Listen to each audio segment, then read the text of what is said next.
Chers bien-aimés, nous faisons la suite de ce que nous sommes en train de dire tout à l'heure, que la femme dont il est question n'est pas une femme naturelle, n'est pas une femme issue de l'accouplement d'un homme et d'une femme, mais cette femme est un esprit,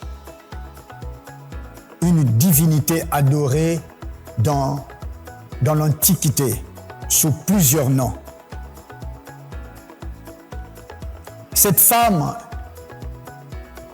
est à la base de toutes les fausses religions, de toutes les fausses croyances. Cette femme est à la base de l'idolâtrie, des cultes idolâtres, parce que l'objectif de cette divinité, de cette femme, c'est de détourner l'attention de l'homme vers l'homme vers Dieu et pour le tourner vers lui, parce que c'est un défi lancé contre Dieu, détourner l'homme de la vérité et pour l'éloigner de la vérité et l'égarer. Donc cette femme est l'auteur des cultes idolâtres, des fausses croyances et de la fausse religion. Elle est l'auteur de toutes les fêtes païennes. Je dis bien, elle est l'auteur de toutes les fêtes païennes. En effet, elle n'est pas réellement une femme, c'est un esprit, un ange déchu qui a pris la forme d'une femme. Et donc, cette femme se révèle sous différents noms pour être adorée, célébrée. Cette femme que certaines églises célèbrent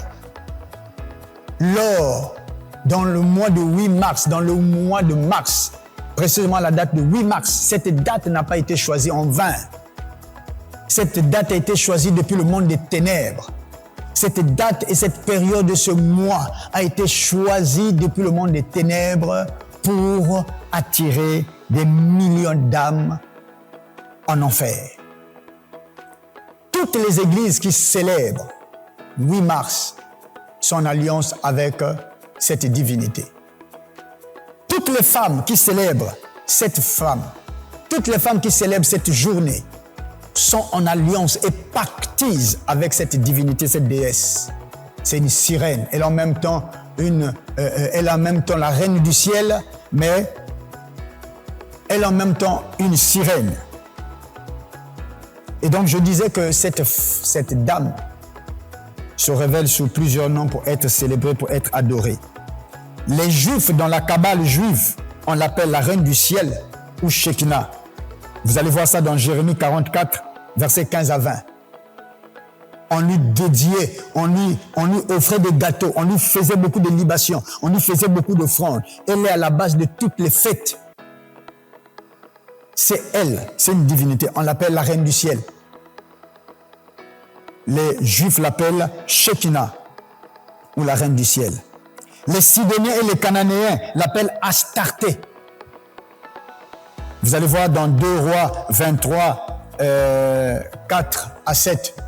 Et au temps d'Élie, comme vous le savez, dans 1 Roi 18, il y avait les prophètes de Baal et les prophètes d'Astarté. Et donc, elle est aussi appelée Astarté selon les Sidoniens, parce que c'est une divinité adorée par les païens. Les Grecs l'appellent Artémis et reçoit tous les sacrifices liés aux fêtes des anniversaires. Artémis reçoit toutes les fêtes dédiées aux anniversaires. Les Éphésiens l'appellent déesse Diane. Vous allez voir ça dans Acte 19, 23 à 29. Avec beaucoup, c'était déesse Diane, elle était représentée avec beaucoup de saints. Et c'est ce démon-là où beaucoup de faux prophètes, de faux pasteurs, faux prophètes font pacte avec lui. Et dans le monde spirituel, ils vont sucer ses saints. Il y a un musicien qui avait même chanté une chanson que Dieu est au féminin. Dieu est au féminin. C'est de cette déesse qu'on parle. C'est de cette divinité qu'on parle, qu'il chantait. Il chantait cette divinité, Dieu au féminin. Comment est-ce que Dieu peut être au féminin? Si Dieu est au féminin, donc c'est une déesse. Et cette déesse s'appelle Artémis, s'appelle déesse Diane, décrit dans le livre de Acte 19, 23 à 29. C'est le même esprit qui se déguise et sous l'appellation de plusieurs noms, selon plusieurs divinités ou plusieurs religions. Donc les faux prophètes suivent ces saints pour obtenir la puissance, le pouvoir de prophétiser, la puissance de guérir ou avoir la renommée. Et donc, ils vont dans le monde des eaux ou dans le monde astral pour faire pacte avec lui. Les Romains appellent cette divinité, c'est-à-dire cette dame de 8 mars que les gens adorent ou célèbrent cette journée de 8 mars, les Romains l'appellent Vénus ou Maria Valencia. Un musicien avait chanté pour elle, Maria Valencia. Vous connaissez cette chanson.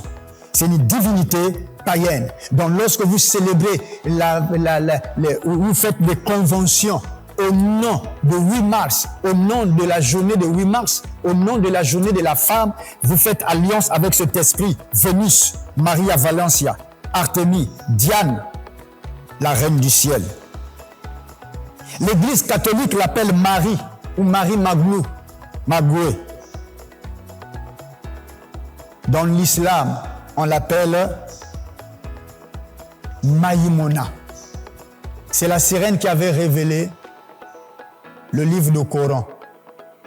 C'est une sirène qui avait révélé le livre du Coran. Maïmona, on l'appelle Maïmona. C'est un esprit, c'est toujours la reine du ciel qui se révèle sous plusieurs noms. Vous allez constater que les musulmans adorent la lune parce que c'est leur symbole. Et vous savez que dans la lune, c'est dessiné selon la mythologie africaine ou d'autres traditions antiques. On dit qu'il y a une femme dans la lune avec un bébé. Ils adorent cette divinité de la lune. C'est elle, Maïmona. Les Chinois l'appellent Xingmu.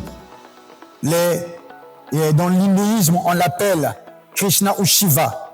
L'ONU l'appelle femme qui doit être célébrée, la femme qui doit être célébrée le 8 mars. L'ONU n'a certainement pas donné un nom, mais il a toujours dit la journée de la femme. Mais quelle femme? Lorsque l'ONU trompe les gens, les institutions internationales de la journée de la femme, de quelle femme il s'agit-il? Il ne s'agit pas de la femme naturelle que vous êtes. C'est un démon. Vous célébrez un démon, un esprit. Un esprit et une sirène. Un écrivain que vous connaissez bien l'a appelé Amamer. Il a dédié une récitation qu'on appelle Amamer, femme noire, femme africaine. On a dit Amamer, femme noire, femme africaine. On dit femme des rivières, femme des champs, femme des rivières, femme des grands fleuves. Quelle est la femme des rivières, la femme des grands fleuves? Femme. De quelle femme il s'agit-il? Il est en train de parler d'une sirène, d'une divinité qui lui a donné l'intelligence à écrire des livres, des poèmes. Vous connaissez Kamaralai, qui a dédié cette récitation, qui a fait le tour du monde. Et la femme dont on fait allusion ici n'est pas la femme naturelle, mais c'est un esprit. Lorsque vous célébrez 8 mars, vous célébrez un démon, vous célébrez un esprit. Et lorsque vous le faites dans l'église et vous idolâtrez, vous attirez la présence d'un esprit. Et s'il y avait Dieu dans l'église, la présence de Dieu quitte. La présence de Dieu s'en va. Dieu quitte l'église. Le Saint-Esprit quitte l'église. Plusieurs grands de ce monde, hommes politiques, artistes, stars de cinéma, hommes d'église, vont dans le monde mystique chercher pouvoir, renommé auprès de cette divinité, de ce démon-là, pour obtenir la puissance, la richesse, l'argent. Toutes les églises qui organisent un séminaire, convention ou des retraites en honneur de la journée de la femme ou de 8 mars célèbrent non Dieu, mais un démon. Célèbre non Jésus-Christ, mais un esprit de sirène et un démon. Toute église qui fête 8 mars pactise et invite un démon dans leur assemblée. Toutefois, nous allons faire un séminaire de 4 jours, de 3 jours, ou convention des femmes. On est pour la journée de la femme.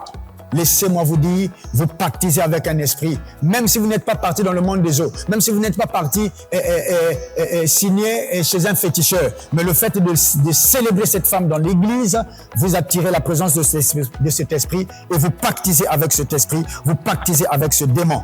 Et sachez-le que la colère de Dieu va s'abattre et Dieu va quitter l'assemblée, va quitter votre assemblée, va quitter l'église. Toute église qui célèbre cette journée chasse la présence de Dieu dans leur assemblée, chasse la présence de Dieu dans l'église. Il faut donc se repentir pour ne pas attirer la colère de Dieu. Chers bien-aimés, je veux nous exhorter à arrêter de célébrer la journée du 8 mars dans l'église parce que c'est une fête païenne. Il n'a rien à voir avec Dieu. Ce n'est pas une fête qui donne gloire à Dieu. Ce n'est pas une fête qui vient pour célébrer et glorifier Dieu. C'est une fête païenne. C'est une fête dédiée à des esprits qui vous amènent à idolâtrer cette journée et à idolâtrer un démon. Et vous allez attirer sur vous la marque de l'ennemi qui va vous marquer de son sceau parce que vous lui appartenez, parce que vous l'adorez sans le connaître, sans le savoir, parce que vous la célébrez sans le savoir. Et bien-aimés, vous allez attirer sur vous la colère de Dieu et le jugement de Dieu. Séparez-vous, quittez les assemblées ou instruisez, dites au pasteur d'arrêter de célébrer. Si on l'a fait par ignorance ou par erreur, arrêtons maintenant de le célébrer. Arrêtons de le faire parce que c'est attirer un feu étranger dans le culte dédié à Dieu. Les cultes qui sont dédiés à Dieu, nous devons éviter d'associer ou de mélanger les cultes païens ou des fêtes païennes dans l'Église afin de ne pas chasser la présence de Dieu et attirer sur nous la colère de Dieu ou le jugement de Dieu. Chers bien-aimés, discernons ce qui se passe. Nous sommes au temps de la fin. C'est le temps du mélange où le diable veut mélanger. Priez pour vous, célébrez, mais ajoutez ceci. Priez pour vous, chantez Dieu, adorez-lui, mais ajoutez ceci. Vous allez constater que Satan s'arrange à ce que vous ajoutez un peu de levain. Un peu de levain seulement fait lever toute la pâte. Un peu de levain fait lever toute la pâte. Un feu étranger, un petit feu étranger dénature. La vérité mêlée au mensonge n'est plus vérité. Jésus-Christ est plus et Satan n'est plus Jésus. Un culte dédié à Jésus, lorsque vous ajoutez un peu de levain, un peu du faux, un peu de la mondanité, ce n'est plus un culte dédié à Dieu. Chassons la mondanité de l'Église, séparons-nous de la mondanité de l'Église et ne célébrons pas les fêtes païennes dans l'Église parce que ça mène le mélange et ça chasse la présence de Dieu dans l'Église. Chers bien-aimés, que la grâce de notre Seigneur Jésus-Christ soit avec vous. Discernez et jugeons les choses en fonction de la parole de Dieu afin que nous ne tombons pas sous le coup du jugement du diable, afin que nous ne soyons pas chassés dans la présence de Dieu. Soyez bénis et que Dieu vous bénisse.